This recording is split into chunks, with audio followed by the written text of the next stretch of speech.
it's just so difficult to get hold of a newborn baby and on the day of shoot. I mean, I've made two of them. They're easy enough to make. It's about 30 seconds of frantic work, and then 9 months later you get a baby. But to schedule that with your shoot, I mean, that's some serious production skills right there. yeah. Welcome back to the next episode of Behind the Curtain, where we are going to be looking at The Last of Us, which gives us a whole range of fantastic effects because it's a apocalyptic environment. And with apocalyptic environment, that is one of the ways that you can have so much complexity in a shot that visual effects can really help create sort of things that would be very hard to film, or things that would be very hard to sort of have on set at the same time. So you can enhance shots, you can completely have shots built from scratch in VFX. And what we want to do is break down a couple of the ones that we see in the trailer. So Chris, has anything leapt out at you as the first shot of the day? Well, so far since you've been talking, let's come back. There are a couple of shots where here's an interesting one. Where one of the things that you can do in visual effects that's very difficult to do outside of it is create a whole world, or in this case change a whole world, right? And obviously very, very difficult to do in real life. You'd have to take an area and completely smash it up. You can use miniatures, which could be very effective, but I'm pretty certain in saying this is a film shot augmented with visual effects. Would you agree with that, Rich? Well, that's my initial instinct, and it's because things like miniatures, as we've discussed before, water can be very, very difficult. There's a lot of water here, so the magnet, sort of the size of the ripples against little toy boats, would look very different to sort of a full scale bridge shot like this. All sorts of things spring to mind when I see a shot like this, because it was predominantly a place in real life, and if you're going to put a drone up and shoot an area that big, then can you lock it off? Could you block it off? Could you say no one drive over this bridge for the next all of those things from a production point of view are really important for planning. Like if it is an abandoned bridge, or a bridge that's not on a used road anymore, perfect, it's going to be a bit easier. But anything that is walking around or driving around or waving at the camera or saying hi mum or whatever is got to be painted out, because the whole point is it has to look abandoned. So like anything like that can actually dramatically or not maybe necessarily dramatically, but increase the cost of a shot like this just by removing things that you never see in the shot. When I look at this, the temptation is to think about, oh, look at all the things that have been added, but actually where I start is what needed to be removed in order for this shot to take place, or look like this. Which is often a ton of stuff. Like we're doing a BBC series at the moment that was shot on location, around in the streets and things like that. And there's a lot of paint out work for people just hanging outside of windows or whatever, just going, oh, what film? Look at that. And it's like, your curiosity is just cost someone $10,000, but fine. And in this case, if this is an active bridge, well, I guess if it was, they would have probably tried to shoot it at 5 o'clock in the morning or something, or maybe there's going to be fewer people going over it. But I think the basis for this shot, is certainly real. So all of the trees that we're seeing, my feeling is that the bridge itself, that all has a real basis. Even like the boats that we can see here, I'm going, those are real boats there. They're much cleaner than the digital boats like that, and these are the ones that we see in the water.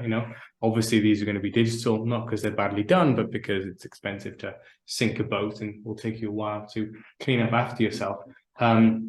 So what you have when you have a shot like this is, you're going to film it, and then like Rich says, you're going to have to figure out what you want to remove. So assuming that this car is a actual story beat that we want to have, that could be real, or you could put that in after the fact, so then you can get control over the timing of it relative to the camera movement. But maybe there were a whole bunch of other cars through here as well that were traveling through the shot, and you just couldn't get the timing right to have a shot without those cars in it. So then you just go through, and anything that you don't want, you do what we'd call as a paint out, and that's a compositing process where you are literally painting out that thing. I mean, same as in Photoshop, or in any image manipulation software, if you have something that you don't want, you can just paint it. You might clone an area, right? That's taking one area and just going, I want to clone that area over there. And that can work really well. The problem that you'll have is when things move, right? Because you know, if you've got a car that's moving, then you can't just, you know, paint one little bit because the car is going to move out of the way. Or similarly, if the camera's moving, which it is here, then what it means is that the same thing, like let's say this sign over there, is, even though that thing isn't moving, as far as the image is concerned, it is going to be moving across the image, because the camera is moving. So there you go. That's the movement of. This is actually where on filming day, if you can film a lot of extra what we call clean plate footage, it can be really, really useful. So say you've got a drone, say this isn't stock footage, say someone actually paid for a drone to go up there with a camera, which has its own limitations on what actual camera you can put on a drone, etc. But say someone did that, for heaven's sake, don't send the drone up, do a couple of takes and go, right, well, one of them will do, and then just pack everything away, because you've paid a load of money for that, you know, to hire everything, get it out on set and everything like that. And what you want to do is keep the drone up there, keep filming, so that every single point of that bridge is filmed blank at some point. For example, if you've got cars racing over it and things like that, so you can film things from different angles, film things from, you know, different heights, you know, go out and on foot actually take reference photography of the surfaces that you are filming as well. Like, and all between that, you'll have a whole library of 2D elements. We've talked about use of 2D elements in the previous Behind the Curtain, but you can actually build up your own library for a shot of 2D elements, which are all photographed with the correct lighting conditions, because on this day there was that light. So if you're filming the bridge 1 minute afterwards or 1 minute later, the lighting is likely to be very similar. And therefore that library, you know, someone's going to thank you in the VFX department. Let's put it that way, because you're going to have a library of assets that it can help that paint out process to be much easier. Right. So let's talk about the boats. So there are some boats that are integrated into the water. You can't really just take a tanker and turn it upside down in a river. So let's you know, I think it's fairly safe to say that it's CG. But what do we have to do if we're going to integrate a boat like that? Well, the camera's moving. That's the first thing you said. So we need to reproduce that camera movement digitally, I assume.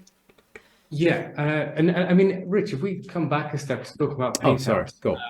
This will reinforce this theme of what you'll find in doing visual effects is having the camera still is going to save you a ton of time. Of course, your shots may be less dynamic if you're, you know, a fan of big, sexy camera movements. But imagine that you are filming in a street or something like that, and you have a problem of just people, or even you're filming here and you have a problem of cars going, you know, across the bridge, or people walking or whatever. If your camera isn't moving, you can just leave that sucker rolling, you know, for like as long as you want. You know, eventually the lighting conditions will change or whatever. But what you'll get in that footage is, at some point, for every part of the footage, there will almost certainly be a part of the footage where there wasn't a car, and then you can just use that little section of time that you filmed. You know, it can be sometimes annoying if it's a cafe and some guy's sitting there and taking his sweet time, you know, taking 2 hours to drink coffee or something like that. But if you don't have situations like that, then just pointing your camera, letting it roll, will make it much easier for you to remove elements from the shot that you want to remove. And that's actually a very easy and quick thing to learn, and it is very, very powerful. You know, if you want, especially for apocalyptic stuff like this, where you want to clear out you know, signs of modernity, let's say signs of civilization, just leave your camera rolling long enough for all cars and people to have entered and left the shot, and then paint them out. Very, very powerful. But if you want to move the camera, then it adds in a whole bunch of other variables, one of which is tracking. So if you've painted an area out and the camera is moving, so let's say we wanted to paint out this sign, like I was saying before, but the sign won't be in the same place because the camera is moving. That's where you'd use a process called tracking, which is where you're literally just tracking some points. You'd also use this if you wanted to, like, add some lettering to the sign. So I'm trying to write hi, something like that, right? If you wanted that on top of the sign, then you would use a process called tracking. In this case, it would probably be what we call a planar track. And you would literally track the movement of that in space. And then whatever change you want to make to the image will follow that track. So that's a 2D track. But when you want to add in something that is three-dimensional, such as the boat, then you are going to need to track the movement of the camera, or at least a lot of the time you will. So the process for getting these boats in the water, Jesus, you got to make the boat, right? Which you could probably just download a boat. We talk a lot about that. And in this case, I would download the boats, go to Turbo Squid, CG Trader, somewhere like that. There's going to be a ton of boats and cars and whatever in it, like maybe that boat costs you $80, but to hire an artist to make it or to make it yourself, it might take you a ton of time. So first off, you get the model of the boat, however which way that you can, and then you're going to want to place it, in shot so it lines up with wherever you want that thing to be. And then if you've done your camera track that is creating a digital version of the moving camera, then what you'll have is a digital camera that has the same movement of the moving camera, and that's how you get your boats. And all your scene scale will be lined up, your everything. So all the distances in your CG scene will be the same as the ones in real life. And that means when your boat that's the correct size and modeled to the correct size is placed in scene, everything looks the right scale. In theory. And then the actual creation of any asset, there's always, you've got to worry about the painting of it, process that we call texturing, process that we call shading. That's creating the materials that make it look metallic or painted or whatever it might be. And then you've got to match the lighting of the shot. In this case, the shot is fairly overcast, which often makes it easier, because you don't have to worry about the matching the shadows perfectly and getting the direction, the sharpness of the shadows perfectly. But these boats would have still been a pain in the ass to integrate because they're in water. And so the real water, of course, would not have had a shadow or reflection of this boat. Now, Rich, one thing that we talk about a lot is regardless of the process of exactly how you're going to put that shadow in, is getting the reference for how it's going to look. And so it's always useful to look at whatever is real in the shot and going, well, can we match to that? So assuming that we're right, that this bridge is real, and these trees are real, so therefore their reflections in the water are going to be real. And the size of the ripples, for example, are going to be real. And so that gives you a good reference point. But then what you're going to have to do if you want to match that is you are going to have to create some digital water with moving ripples in it, which is not the easiest thing in the world. It's not the most difficult thing in the world either, but it's just a level of complication that you're going to have to consider. This takes us back to the thing that we talk about a lot of, if you're using 3D in your visual effects, what you are doing is effectively creating the most primitive version of reality that you can get away with. And this version of reality had water in it, and the water and it had some wind, and that's why we have ripples. So my feeling is that the water, you see a bit of kind of blurriness, that softness around the edge. So they've replaced, not only in order to put a boat in the water, you can't just add the boat to the water. You have to replace a patch of water around it, because then that patch of water can reflect the boat in the right way. It can capture the shadow of the boat in the right way, because in real life there was no reflection and shadow because there was no boat. The problem expands out beyond just the basic boat, which is and so the ripples that you're seeing are within the water the visual effects artists created, if we're right on this. And so the fact that you're getting this nice breakup of the reflection through there is because the rendering software that's used to create the image from the 3D basis is calculating all of that. The computer and the software is doing a ton of clever stuff that'll be calculating what the lighting is doing. One of the reasons why I think that this is probably where the digital water is, one is because I think it would have to be, but also, like, if I'm looking at our reference, I'm going, well, okay, the wind is creating this kind of a very high frequency breakup, I would say. and here the breakup feels broader, right? So it's like we can buy it, but there is a slightly different quality to it, which is what makes me think that, you know, potentially that is the digital water, and then this is the real water. And it's that kind of stuff that, you know, if you had a really picky client who really wanted to refine everything, then you might go back in and be like, okay, well, let's adjust our water so it's really high frequency. That's only going to matter. It's probably only going to matter when you have real world reference in shot. And as an isolated thing, it's never really going to matter. But often, you know, when you have a shot like some of these shots in The Last of Us, where it's actually just 1,000 little things that you need to match and consider. Like you see the damage in the buildings over there, that's going to be digital and whatever. You're doing so much to so many different areas of the shot. What can make the difference between a good shot and a really excellent shot is catching all of those tiny little things, because they either add up to something that looks seamless and really perfectly integrated, or if you get it slightly off on all of them, then that can add up. That's what I call like death by 1,000 cuts. It's a horrible position to be in, because it's very difficult to go, this is the one thing that we are going to change that will make this shot better. It's like, no, you got to change about 100 things and make them all just a little bit better, and that will make the difference to the shot. But well, let's take a look at some other shots. Well, unless there's more that you want to say on this one, Rich. No. I say there's a lot of we've talked about sort of a 3D boat being added there. I think there's a lot of 2D processes that have been like elements that have been tracked in place, like the vegetation on the bridge and stuff like that. I don't think that is a full 3D render. I think there's probably just somebody's painted a frame of that and then pinned it in place so that it stays in place. So it's a mixture of techniques, and the final result is great. Like, you know, is a wonderful sort of like opening shot of an apocalyptic scene. So yeah, I mean, as a general rule, I would say, you know, we talk about 2D and 3D, and in 3D we have to recreate this whole world where we have to make the thing and paint it and light it and whatever.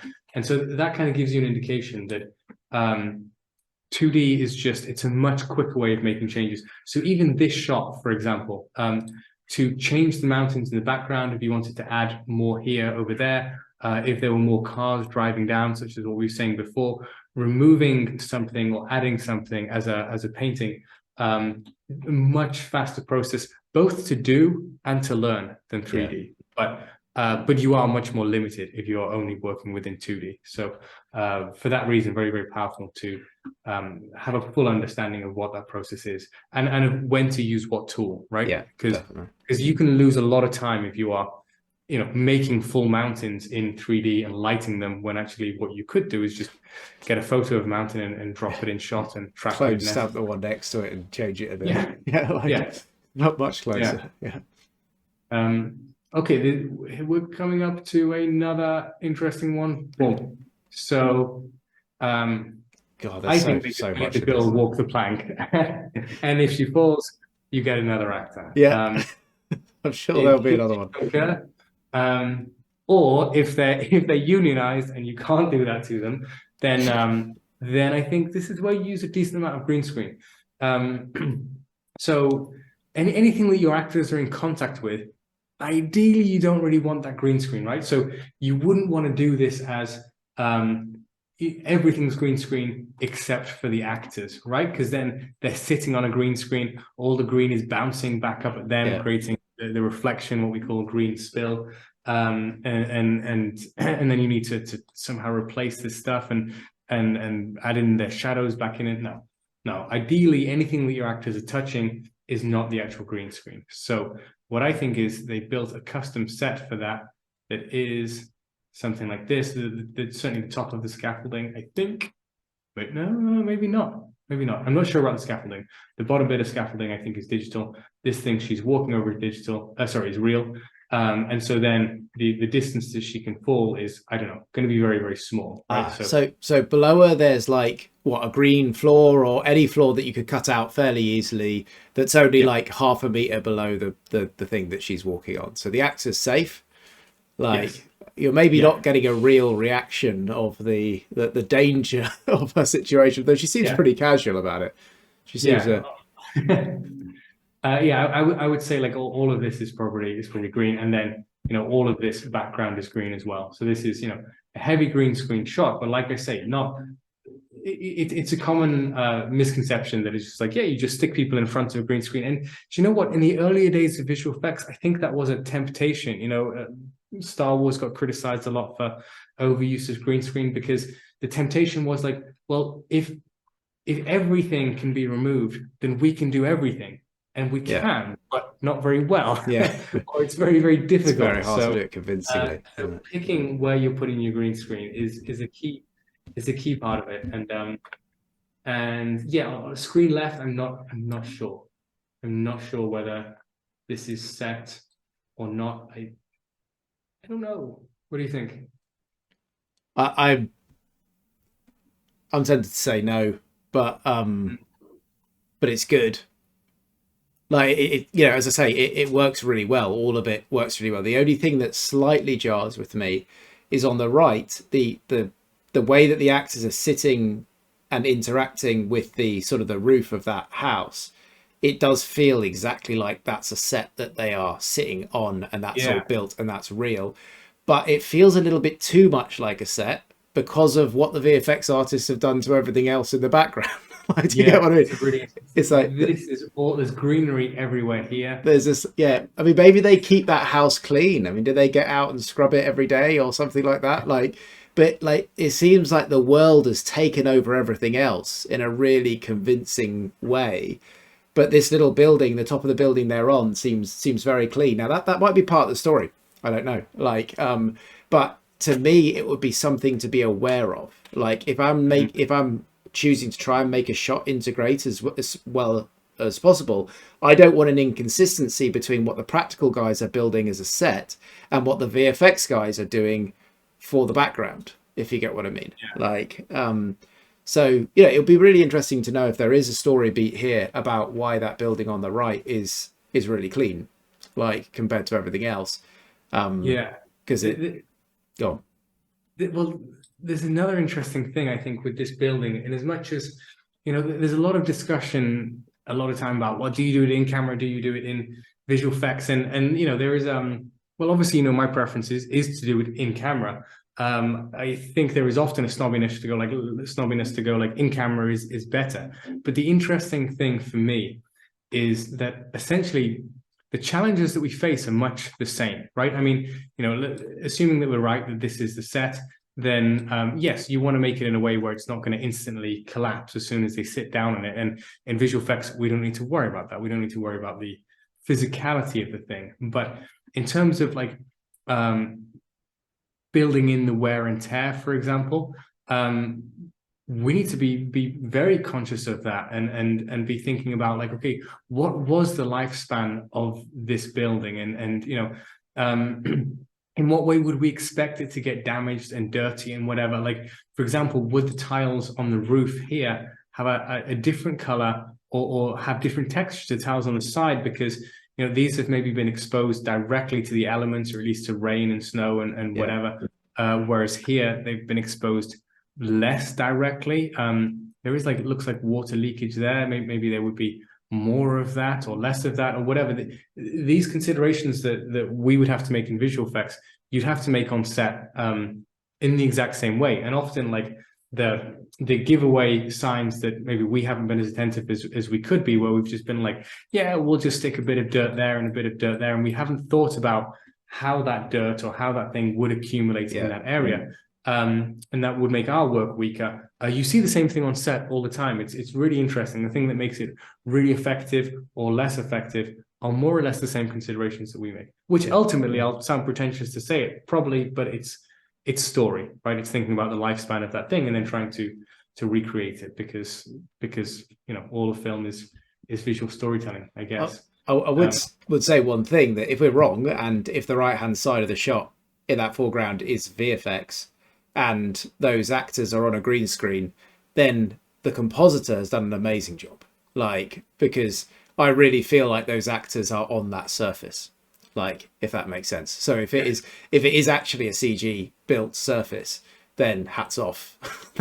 They've done absolutely brilliantly. Yeah. Like, if this is CG, we will do a special behind the curtain where I eat Rich's pants. What is it just because of the integration of the actors onto that you're saying is like it? You'd be insane to have them sitting on a green screen rather than sitting on a bit of set. I think. And when I say eat rich, I'm convinced enough that I'm using pants in the English sense, as in the underwear rather than the Right. Well, trousers. So challenges. really, I know what I'm I'm really praying going for, down that Chris. lane here. But I'm pretty sure, I'm pretty sure this isn't visual effects, I think and it I'm pretty might be sure. the video with the hits that we were looking for, the one that finally went viral. Yeah, Like, yeah, that one, and then that'll be the whole spin-off. yeah. Uh, Clothing consumption rather than visual effects. It Been turns doing the out wrong thing for 20 years. Chris was really good at clothing consumption. Like, um, right? Do we? We're at 25 minutes. Do we have time for another shot? Is there, or is there anything else you want to talk about? Because we haven't even gotten to the background here. I mean, Yeah, there's there's so much. Well, I mean, one thing with we said at the start that visual effects is good for creating worlds, and one useful thing in that is what we call kit bashing, right? Which is being able to have one bit of geometry and just reuse it, reuse it, reuse it. The term actually comes from old school practical effects, where you're using old bits of kit, bashing them together to yeah. make a new spaceship or whatever. But that term's translated into visual effects, and for I'm sure for a lot of the buildings in The Last of Us, they would be using what we call kit bash kits, and I mean maybe even some of these are from like Kit Bash 3D is a good one, for example, where you can get environments. And yeah, if I was doing this, I would start there rather than building the buildings or even putting in the damage myself. You can just get Kit Bash kits of damaged buildings that are nicely built, and then you literally just drop them in and then light them accordingly and whatever. Now the vegetation is going to be a pain in the ass to do.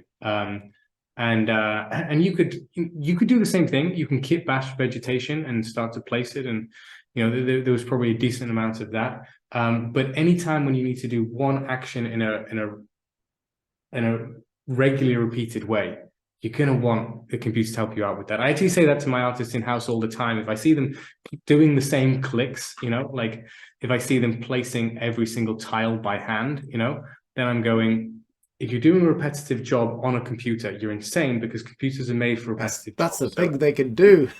Yeah. Yeah. So for this vegetation, then you would hope that the supervisor would go like, okay, what is the way that we can create vegetation, that we can create art directed vegetation, right? You don't want to just have it everywhere, like have a tree glued to the glass or whatever. Yeah. You want to be able to direct where you want it, but in a way where you're not losing hours and hours of time to do it.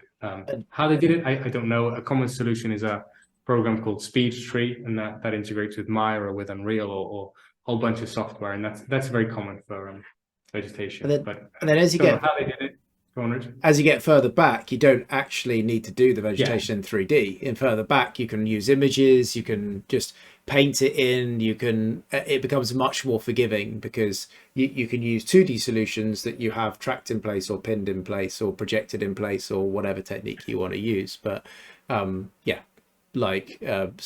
opportunity to detail those sort of background elements becomes opens doors as far as 2D methods or 3D methods.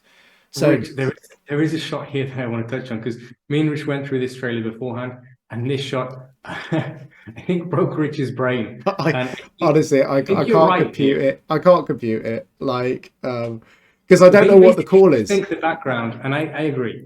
You think that they've extended the background to make it because whatever they filmed in camera wasn't sexy enough, I guess, right? So I think that the bridge in the foreground, and because there's lots going on there. I think it is real, like there's real footage. But if you look at the perspective line of the bridge, what I do is I follow those perspective lines and I try and draw a horizon line. Let's see if I can draw a straight line. Yeah. So there we go. So where do those points meet? What is the level of those points? So, and we can see where Chris is drawing. They're converging to a point, probably a quarter of the way up the frame. Mm-hmm. So our bridge has got a horizon line that's about a quarter of the way up the frame. So where's the horizon line for the background? There's only one horizon, so it should be a quarter of the way up the frame. But if you look at the way the tree line runs, and the mountains, to me, it feels like the horizon line of the background is higher. Yes. So to me, what happens is it creates this brain mess thing where it feels like the world's twisting. It feels like the Yeah. foreground is pointing downwards or the background is pointing up. So It's a slight inception thing, isn't it? yeah, exactly. Like you But feel the background rising up towards you. there's so many things that are done well in the shot that, Mhm. that's what causes this sort of like weird brain killing thing where like Yeah. it's right but it's not right, like if you get what I mean, like Yeah. I so mean, so yeah, if we're saying my perspective isn't very good here, it's not getting us to an exact point, but if we say the horizon line of what was in camera is yeah, about that, then what that would mean for these mountains to be rising up that this high, high. that far away, like Yeah. so don't remember horizon line is all about going into the distance, so hundreds and hundreds and hundreds of meters away the horizon line is still that low, yet the mountains still leave the top of the frame. You are talking Everest type mountains here. Maybe that's Yeah. what they were going for. I don't know, but Yeah. Well, I mean, yeah, if we imagine, if we draw this horizon out, and if you can forget those mountains in the background, and then you start to draw some mountains in, it's kind of that could this be is mountains. Yeah, I would be yeah. perfectly happy with them being distant mountains. So, how big are the ones in the shot? Like, And and the but thing is, this is a really interesting example of like where you might just find your hands kind of tied on this because there's every chance that the client goes like, look, the story beat in this shot is we need to know that like they have got very little chance of survival, right? We want yeah, everything imposing on them. So we want to have the feeling of like these massive mountains in the background, not intending to be Everest, but just the yeah, story beat of them being imposed. they're And unpassable. They are like, yeah, yeah, yeah, exactly. That does it really well. Like, yeah. so And there's you'd really struggle to find any other solution other than just making those massive. Probably what would happen is, you would kind of go like, yeah, I know what mountains would look like in shot. I do that, and they'd go like, this is nowhere near imposing enough. mm, And like, what are you going to do? If you want that to feel imposing, then you're going to have to make it that big. And like, yeah, it does mean that you have to do a big fake. And like once it's a kind of like that magic eye that you'd see a lot in the 80s and 90s, where you just have to look at it in a certain for way and ages, then see the thing. popped And out. here, once you see the perspective thing, it does sort of hurt your brain. But I mean, to be but honest, for 99, I was looking at the shot for a while before I even figured out what it was that was hurting my yeah, brain. Like, yeah. and it's because a lot of it, as I say, is done very, very well. Like, But it may well the, be a client decision, like, or an artistic yeah, decision. the thing we talk about a lot is everything is a cheat in visual effects. Yeah, Everything is a cheat, and as it should be. If we come back to the discussion of like, well, do you do it in camera, do you do it in post? Well, if you can do it in camera, then do it in camera, assuming that your budget allows. And so that means that everything that visual effects should be used for should be a cheat to some degree anyway, if that makes yeah, sense. But yeah, in some situations, you're going to have a cheat that is not physically possible at all, and that's fine. Then it's just a question of, do we get away with it? And yeah, that's a really interesting thing where you're trying to sell it to the point where you get away with it, even though it could never, ever, ever happen. yeah. So we are just past we're 30, just past the half an hour mark. So a couple of other shots that were interesting. There was one where there was a character standing in front of Aurora. So quite a quick shot to look at, but just a few Yeah. interesting points. Like, so that Aurora, I'm gonna imagine is CG, or I think somebody's generated that. I don't think they waited for there actually to be an Aurora because that's, you know, that's a lot of investment. I mean, it could be stock footage of an Aurora or something, but I'm going to say that it's CG. But we've got a character that's real in the foreground there, so that Aurora has to go behind the character, which means we need to be able to have the outline of the character.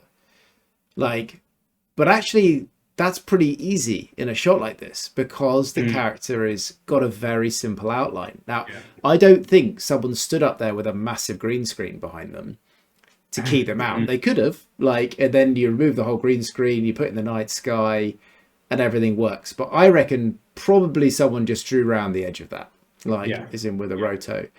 And therefore, the choice of character and the choice of shot for this is very, very clever, because if you had a woman standing there with, or a guy standing there with long flowy hair, it would have been much harder to stick the aurora behind there without making, that's beautiful, Chris, without making like sort of special special sort of arrangements on set so that that hair could be separated from the background and things. So I Yes. So, sorry, Rich. The thing about rotoscoping, right? Of just instead of using a green screen, you just chop around a thing yeah, to create a mask, essentially, and that you can do that on a essentially per frame basis. It can be done with hair. Can be done with hair, but it's not at all yeah, fun. really don't want to say Uh, that. Yeah, so yeah, this point that Rich is making is like, when you have something as clean and simple as this, then you can really lose no time in just tracing around that. And incidentally, AI is now helping us with rotoscoping as yeah, well. yeah. It's not there yet for absolutely perfect results, but for something where it's as simple as this, you go to like it's called Green Screen by Runway Mel. That will get you this in a couple of clicks, right? So Brilliant. it doesn't take you a bunch of time. And they, it's just what you might do is say he was actually filmed on, the character was filmed on a night sky. You might say, well, let's just not put the aurora behind the character, because if we put it up in the top left and out the way, then we wouldn't have to worry about the outline of the character because the CG never went behind it.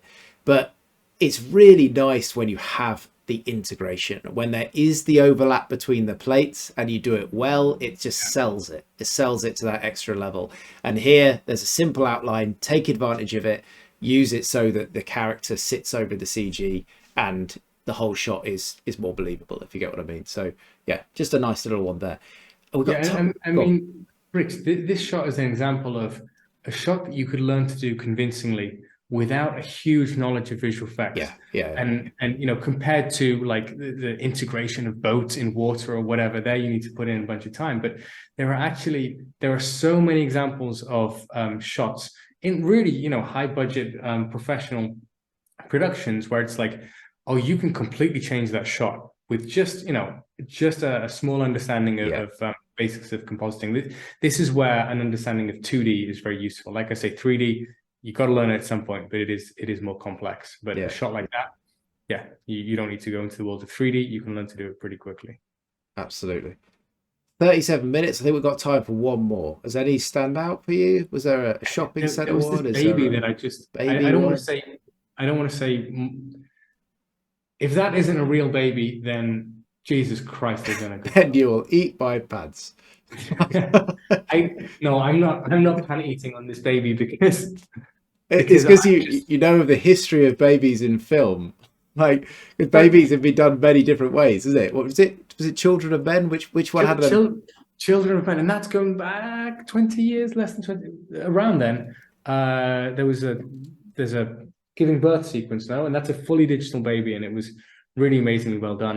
And Yeah, then on the other end of this extreme, you have something like American Sniper, right, where they didn't go digital baby, they had a or real baby, and so then that doll became baby, didn't the they? Like, yeah. theme. And the pitfalls of, I mean, what's great about that is it's sort of like, when do you use CG? When do you use physical? Well, there's two different films that have had completely different solutions, and sometimes they're successful and sometimes they're not. They can both break down. Like, as soon as the audience recognizes that's a doll, not a baby, like, Yeah. then it breaks down very quickly, and everyone's like, well, why the hell did they do that with a doll? Like, but it could go the other way if the baby, if you're meant to really relate to the baby and there's a slightly weird uncanny valley VFX sort of problem, then yeah, it's an incorrect use there. But this, yeah, I'm sold. It looks absolutely great. Baby's a really interesting one because it's just so difficult to get hold of a newborn baby and on the day of shoot. I mean, I've made two of them. They're easy enough to make. It's about 30 seconds of frantic work, and then 9 months later you get a baby. But to schedule that with your shoot, I mean, that's the tricky that's thing. some serious production skills right there. Yeah, Like, yeah, yeah. that's like, So what you'll often see is just that they'll use a much older child, well, much older, like 2-3 months or whatever. It's easier to get hold of an older child, infant, whatever. And then and you can spot it. You know, if you've had kids yourself, certainly then you'll spot it, but you get away with it. Uh, Outside of using animatronics or a puppet or something like that, you're kind of just left with this option of going fully digital. But the thing here is just like if I play through it, the movement, It's great. It's a baby. It's a real yeah. baby. So basically, That's what I think. but also when I'm looking to kind of, if there's a shot that's really well done and I'm can't identify if it is digital or what's digital, I'm looking for just elements of chaos. And just like the hair and the scalp and the way that it's matted and but like with bigger clumps and tiny little ones, it just feels chaotic to me, like real life. And In your course content, you talk about learning to see, like, yeah, and I think that's a really good thing, like, to talk about here. Like, if you can't decide whether it's digital or real, and it's really convincing, then spend time identifying what makes it so convincing. Like, learn to see it. What is it? Because then you could then fake that into your work in the future to help sell it, if you get what I mean. Like, a really good skill to learn. Really good yeah, skill to learn. learning to observe the real world, right? Yeah. And we can't recreate the real world. We just can't. It's too complex. So we need to be able to observe it and decode it. And it's that. Well, if it is masterable, then it's I'm a long way off from it. But that's essentially what my whole career and job is being able to observe and decode the real world and recreate it in a believable way. God, there's so much more to talk about. It's like this shot, Yeah. for example, I think is fully digital Well, because I think you persuaded me on it, but it, when you've got, I mean, for a start, the explosion is so big, it can't be an on-set explosion with real people. It's probably too dangerous. Like, you can put a load of stunts in and do something that size, yeah, but big mission. But the other thing is, you've got so much going on. It's rear lit. There's a massive lens flare going across the screen. All of those things actually help CG. They help integration. Like, yeah. it, because it's dark, that it is blurry. The camera is fighting to focus. Like, all of that helps you integrate things. It might feel like, oh God, there's all these things we've got to simulate. But if they're actually all messing the plate up a little bit, it's helping smudge stuff in, and it can be easier to pull it off in CG. The first time I looked at it, I actually thought they've got a real set with real people, but their lighting changes, which means instead of that explosion, because the explosion can't be real, they must have had a massive light that changed brightness during the filming, and then they matched that to a digital explosion. But the more Chris talks about it, the more I think, actually, Chris, you're right. It's just all digital. It could be that. It could be. Just pumping light into that set. Make sure that it's really dark already. But yeah, the interesting thing is, like, one reason why you'd go like, let's not do that fully digital at all is because people are a pain in the ass, right, to create digitally. And so you're saying, like, okay, let's create a ton of them and let's have a decent amount of them fairly close to camera.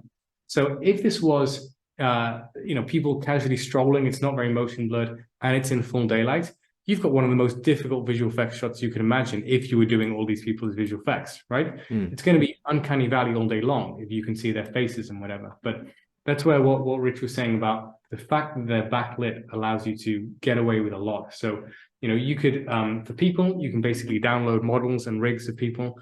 You can even download motion capture. I don't think they would have done for this, but you could go to Mixmo, somewhere like that, download motion capture. But yeah, if you're doing this as fully digital, then you would just have a library of people that just need to have kind of slightly different silhouettes and whatever. And then potentially you spend a day doing mocap, doing different kind of runs and stuff like that, and then you drop it in.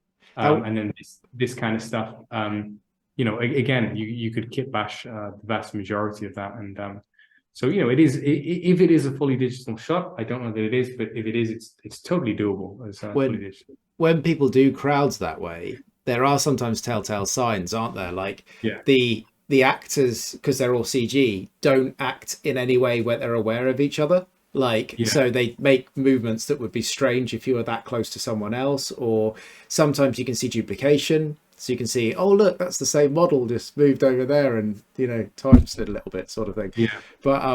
But yeah, no, I really like the challenge of looking at a shot like that and trying to just figure it out, because it's, yeah, all part of our own practice, really. So there's only one more thing that I want to touch on, and I'll do it briefly, but it's this shot because it's different, right? We went to my environment. Now we have the mushroom men. I'm staying out of this. I'm staying out of it because I don't know. Like Yeah. with So here's the thing. Like, if you have something that's bigger than a person but shaped like a person, and it doesn't have its own individual movement. So by individual humanoid movements, movement. I mean something like a muscle twitching, muscle flexing. That maybe not the if basically if there's complexity of movement in the creature or in the thing that you're creating, that's easier to do digitally than it is as a suit, because a suit will kill movement. So the original Hellboy 1 and 2, for example, that's all a man in a suit, and it works great, but you know that it's a suit because none of the muscles twitch or anything like that. But here, you have something that is shaped like a person, that is bigger than a person, because of course, if it's small, like if there was big chunks missing, then you either got to hack chunks out of a person or you've got to look for a digital equivalent. Yeah. Here, it's bigger than a person, but it has the basic anatomy of a person because it once would have been a person. So that's where I would go man in suit. Even here, I think, because this is all adding onto a person. But then if we look at the mouth, that moves in a way that you couldn't do that with a human mouth. Like, because that is a human mouth that is missing flesh. But even then, you could have a human actor and just replace the head, like minimize the area that you Yes. replace in VFX. Well, so this is what I think they've done. I think that is visual. This could be a terrible call, I know, because there are a bunch of reasons why you might just go all visual effects. I don't think it can be all man in a suit because of this movement. Yeah. And maybe the head, but there might be a gap in the head that's a little too caved in for an actor there. I don't know. How do you read that as a do you read that as a hollow gap area? It depends where the actor actually was. Like, if his nose was Yeah, there. because he could be sitting much lower in the suit. Yeah, no, you're right. I think wherever, unless his head is down there. No, his head has to be here. You're right. So his actual brains are going to be there. So yeah, if you don't hack out the brains. Let's remember the Wednesday behind the curtain, Chris. We got it wrong. Yeah. Like, oh, the wrist must be there. Like, oh no. But yeah, like I get it. So replacement of the head. Okay, so potentially at least that is digital. It could be the whole thing, I know, but just like the way that he moves, it's excellent animation. If it's not real, I'm just looking at the little pops in the fingers, like the ground gives way below him slightly, and whatever. It's that little bit of chaos. That's the thing that I'm always looking for, and it's possible to get in visual effects, but it's a sign of absolutely excellent visual effects. So yeah, so if he is fully visual effects, then amazing. I think the other guys as well, like this guy is also a mushroom head, and I think that's makeup on top of a guy. So I don't know. Yeah, if you play it through, the interaction of the left and right people, you can see they just kick up little bits of dirt. It's really convincing. That's all perfectly possible. The movement of the clothing, all perfectly possible to sim. But on the left and right, definitely feels like it's real to me. I can't make the call on the guy down the middle, but if it's a guy in a big suit with a head replaced, I think that would be a very clever, and the way that I would go about doing it. Like, and it's done brilliantly. Either way, it's done brilliantly. Like, so it doesn't matter which. This guy on the left, Rich, the fact that he's got hair, right? That means the hair is going to move and his clothing is going to move. So if he was fully 3D, then you would need to simulate his clothing moving. You'd need to simulate his hair moving. It's all very possible, but from a supervision point of view, you'd go like, look, everyone's looking at this guy. Yeah, your attention isn't there. Yeah. Let's not put in the hair. No one's going to care. We can finish with a bit of rap. So that's another indication that he's probably real, because for someone who's just almost out of shot, you're probably not going to go to that massive lengths unless it's, you know, Avatar or something like that. So yeah, well, that's taken us to the end. Thank God. Yeah. It was a lot to go through, but I really enjoyed it because it was a whole range. Like it was, you know, effectively challenges with big environments, challenges with characters and things, and it's really got it all, and it's got it all to a very high standard. But if there's anything that you would like us to expand on, as always, please just like, subscribe, get in touch with us, comment, and we would like to bring the sort of the content of future videos in line with exactly what you're looking. But I've really enjoyed recording this one, and we will look forward to joining everyone on the next one. All the best, take care, and goodbye.